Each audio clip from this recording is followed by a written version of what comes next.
to play the game. Time to play the game.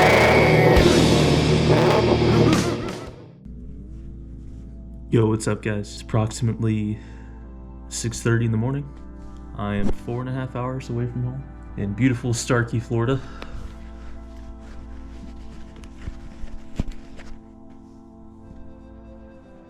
Oh, I'm so tired. We have to get to Florida International Raceway Motorsports Park. Yeah, we have to get there, I want to say before or at 8 o'clock to do the tech inspection. It's like a driver's course. I've never done this before. To be completely honest, I'm nervous. I've never tracked a car before. So it'll be interesting, to say the least. With that out of the way, I'm gonna go get some breakfast and I'll catch you guys outside. All right, we're gonna gas up real quick. Get on over there, get registered, tech in. Oh, give you a little bit of a cold start too. It's like 7 in the morning. I think people are gonna be a little pissed off, but sorry if I sound sorry if I sound stuffy too. My allergies are fucking killing me. Anyways, let's get a cold start.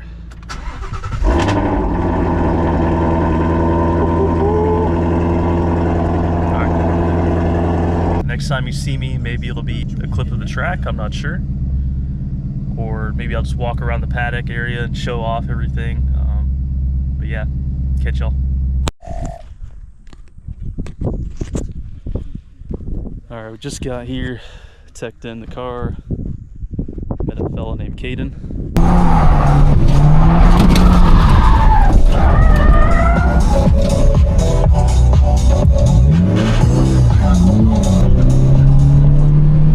Fucking spun. He's got a little FRS right here. He's been to a few track events and everything. Dude, my fucking life flashed before my eyes. Holy shit. So, it's good to have a friend. Anyways, I think we have a driver's meeting coming up, so we're gonna go take care of that and then figure out what the fuck else to do from here, because I've never done this before. But, alright.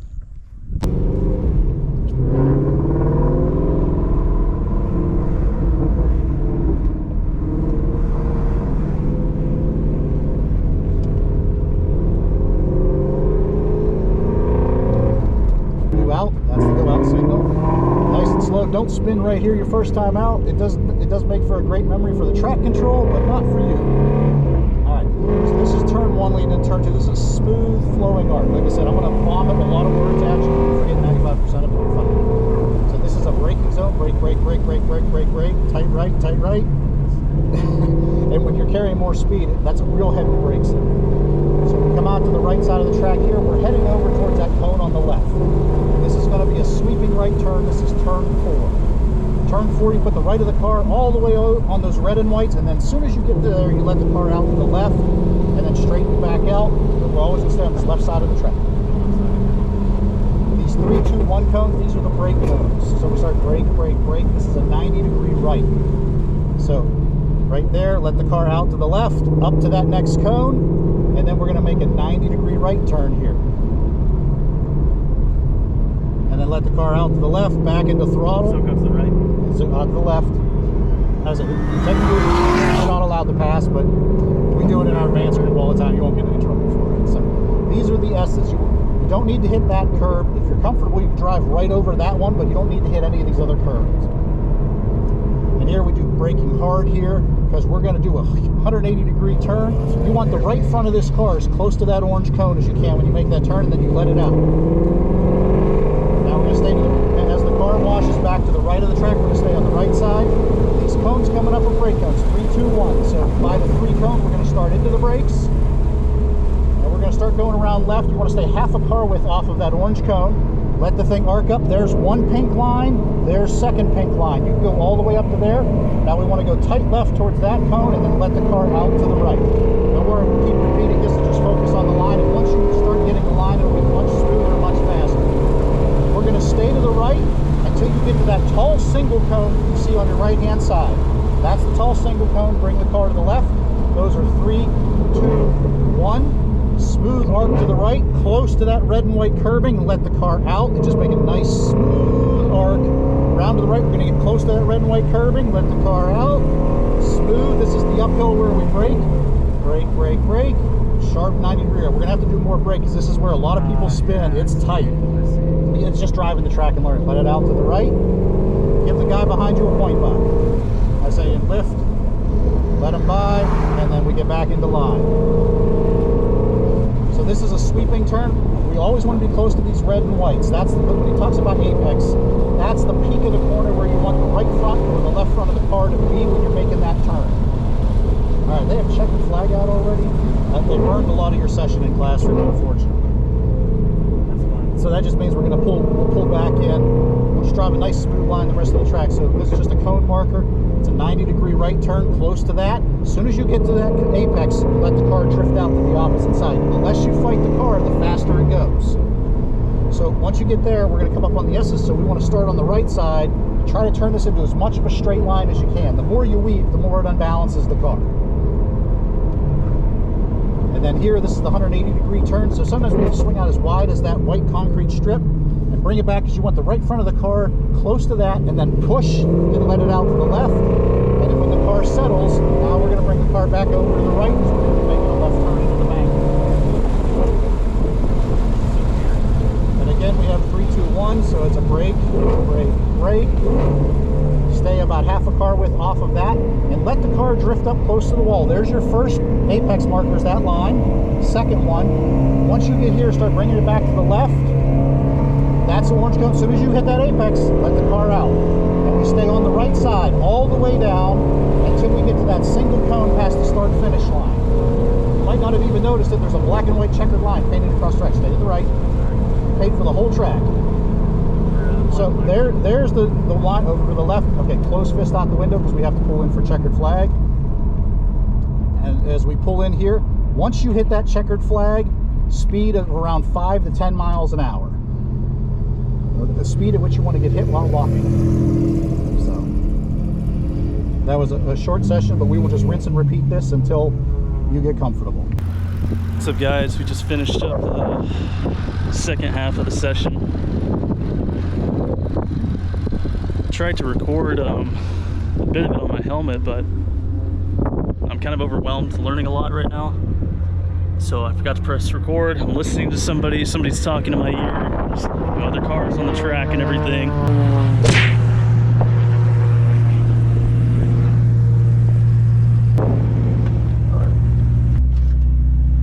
What's your name? Tyler. Tyler, Alex. How long have you been doing this? 10 years? 10 years? 9 years? Yeah. Somewhere around there. My first day was like November of 2015. Okay. So right around 10 years.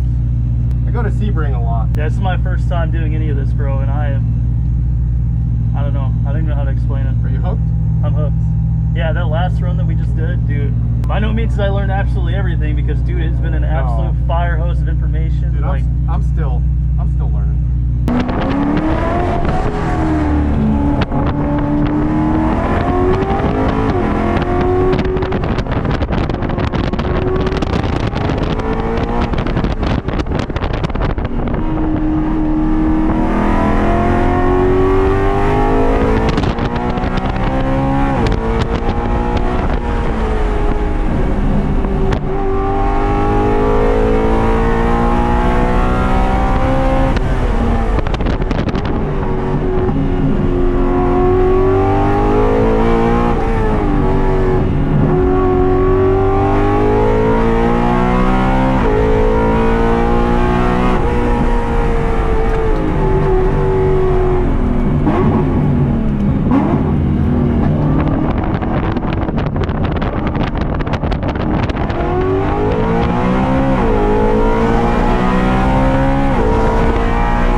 very close friend of mine who has one that I instructed Sebring, and yeah, they're a lot of fun. Very capable.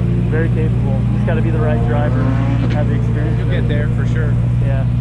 I'd say the last run that I did, dude, I felt so much better than the first run with my instructor. Things will change.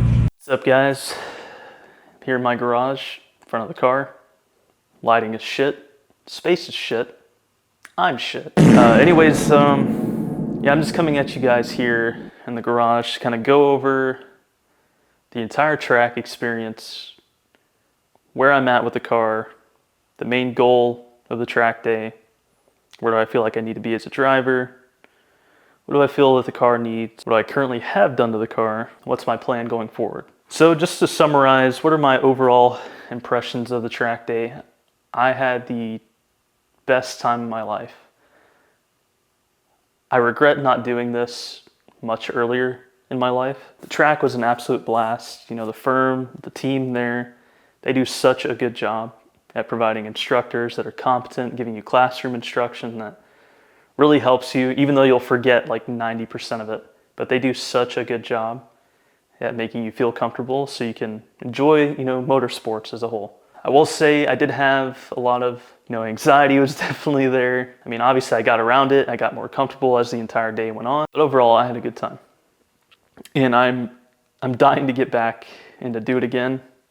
So I'm like actively thinking, okay, what is like a consistent way for me to get out on the track, you know, once every year, once every 6 months, once every 3 months, once every month. I'm like nonstop thinking about it now. It has completely changed the way I look at this car. Like it is honestly way too much car than I realized it would be. You think you can do so much with a car out on the street, but when reality, when you hit the track, you realize you're maybe a fraction of a percent of the driver that you thought you were. Call it ego, call it comfort level, but it's just the truth. And that's the truth with me. I've only tapped into maybe like the smallest fraction of a percent of the capability with this car. And there's like so much to learn, obviously. So I think the most important factor for me right now is getting seat time. So the more I can get out there, the more I can practice, have someone maybe critiquing or reviewing me and like helping me improve, I think the better I'll get in the long run, which is definitely what I want to do. So primary focus is just tell myself in my monkey brain, I'm a Ford guy. Remember, I'm a Ford guy. So anytime I get gassed up on something, I just want to freaking, you know, full send. So I keep telling myself to dial it in. I'm not racing anyone. I'm there to improve. I'm there to learn the fundamentals of driving on a road course. So that's what I'm actively trying to do. Not trying to reach for the stars or, you know, overcompensate for something that I don't really have. On to the next topic. What was my main goal for the day? I briefly touched on it. I think the main goal for the day was stay safe in driver etiquette. So I noticed a pretty big improvement on the latter half of the day. But with so much going on in my mind and out on the track with other people and everything, I forgot to record on the GoPro. So the only GoPro footage you're going to see is of a ride along that I did with a 2010 BMW M3, and that thing and him absolutely just beat the brakes off of anything that I was expecting. So Alex, if you're watching this, hey, huge shout out to you, man. Like seeing what someone can potentially drive like was such an inspiring thing. You're the man. Shout out to you. But yeah, the only other footage I have is that and the parade lap, and then the first session that I had where I only had like 2 laps. And it was with an instructor. So the laps were very slow. They're not really that entertaining. It was more so, hey, him telling me, okay, hey, these are your apex lines. Okay, you need to be on this side of the road. Okay, you need to be on that side of the road. Hey, you need to do a point by, let somebody pass you. Hey, we need to pit in. So it's not going to be very exciting. I'm sorry for that. I wish I would have recorded the sessions that I had on the second half of the day. But it is what it is. When we get out there next time, I'll make sure that I'm recording. Sorry about that. All right, next topic. What do I feel like I need as a driver? More seat time, plain and simple. All right, what do I feel like the car, or what do I feel that the car needs? Definitely need a dedicated track pad. So the pads that I'm running on the car right now are OEM. I know Ferroto makes them, so they're actually a really good hybrid street track combination. So it wasn't the worst thing in the world, but I noticed as the day kept going on and the more that I would get into harder braking zones, like the softer that it would get. And I don't think it was anything to do with my brake lines or my brake fluid. Before I had gone, I'd completely flushed out the system, replaced it with a Prestone .4. I know you guys are probably gonna make fun of me, but I mean, it's a .4 fluid, it's rated for it. It was what I had at the time. I'll probably swap to, I think I have some AMSOIL stuff. Yeah, I think I'll swap to this at some point. So a few months ago, I rebuilt my brakes, painted them red, and that was the only fluid I had available, so that stuff will come next. Back to the OEM pad, yeah, I did notice it start to get a little too hot, and it really wasn't, I don't know how you'd explain it. It wasn't really like gripping that well. So they definitely, you can definitely feel them early on in the day, but at the end of the day, they begin to trail off. Definitely need a new brake pad that's more dedicated to track use. Seats. Yeah, the OEM seats, I am in comfort seats. I have the SOC seat belts in the car. I didn't get the car with the Recaros. They are not enough. Definitely not enough. It was kind of distracting in a way. Yeah, overall, I think the seats need to be swapped out. There's another guy on YouTube that I watch. He's really into track driving. It's Keegan Kochi. Hey, huge shout out to you, man. Like, when I was first like doing some research into track day driving and everything, you were like one of the first videos that had popped up on the Voodoo platform. And I've been hooked, man. Like, your content's great. Like, I think the technical information that you put out there is super engaging and super helpful. So the only thing is, I wish that you would make more videos because, man, I love it. I seriously do. Kudos to you, man. I think in his first video, he had a set of Sparco Sprints, if I remember correctly, that I think I'm gonna end up putting in my car as well. But yeah, if they end up going in the car, shout out to you, Keegan. What else do I feel like the car needs? Probably a motor build.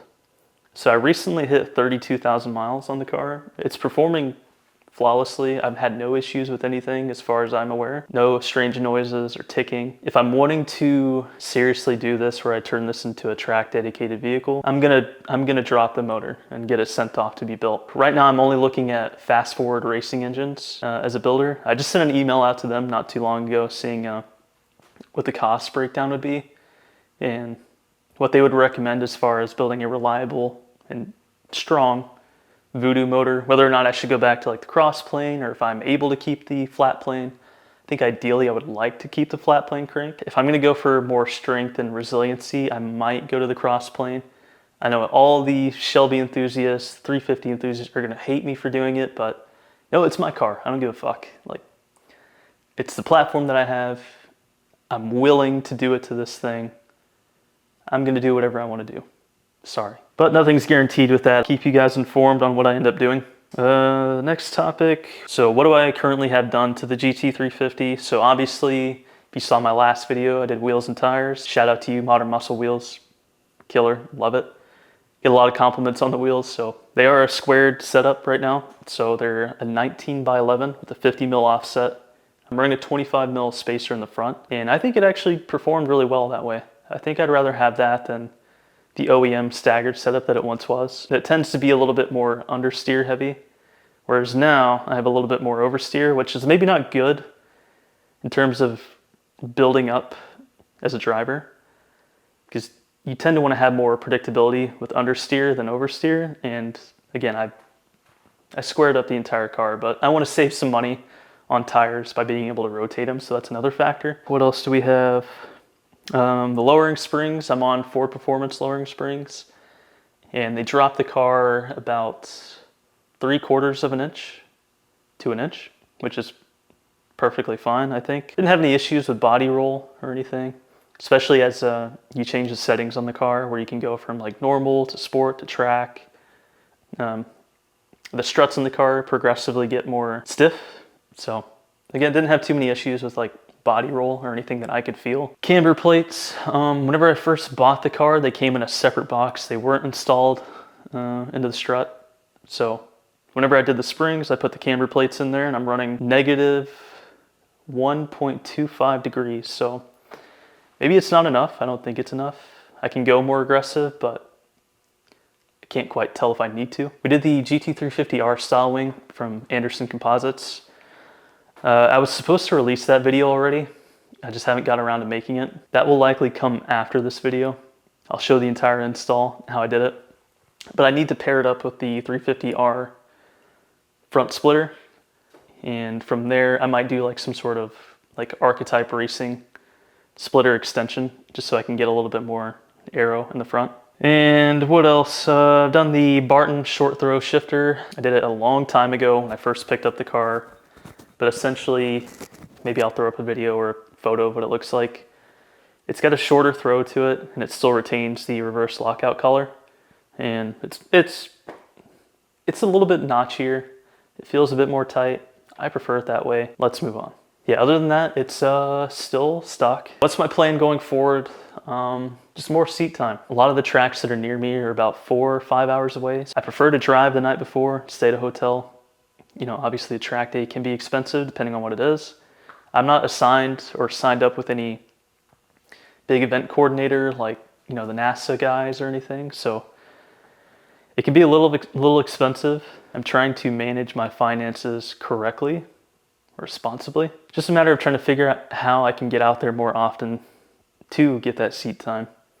And overall, I just want to improve. I just want to be better at, you know, driving this car to not full potential, but maybe to like half of its potential, just to feel good about it. And yeah, I don't know. I want to take the build in an interesting direction that I don't think very many people do or document. But at the end of the day, I think it's going to be maybe 70% track car, 30% street car.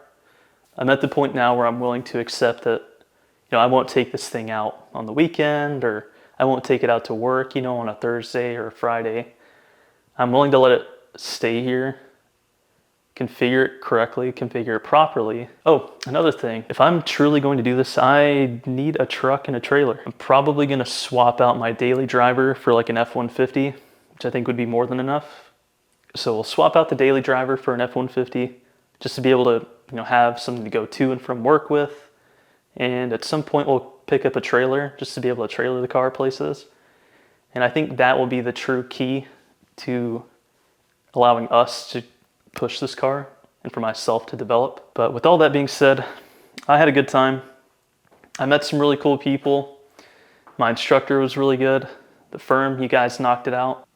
But without further ado, I'm gonna go ahead and close out the video here. So I appreciate you guys tapping in. If you guys like this video, be sure to drop a like. It really helps out my channel, boosts up the algorithm and everything. So yeah, please like. If you guys could subscribe, if you're new here, I'm trying to be more consistent with the content. But yeah, subscribe, stay tuned, hit that bell notification. See you guys in the next video.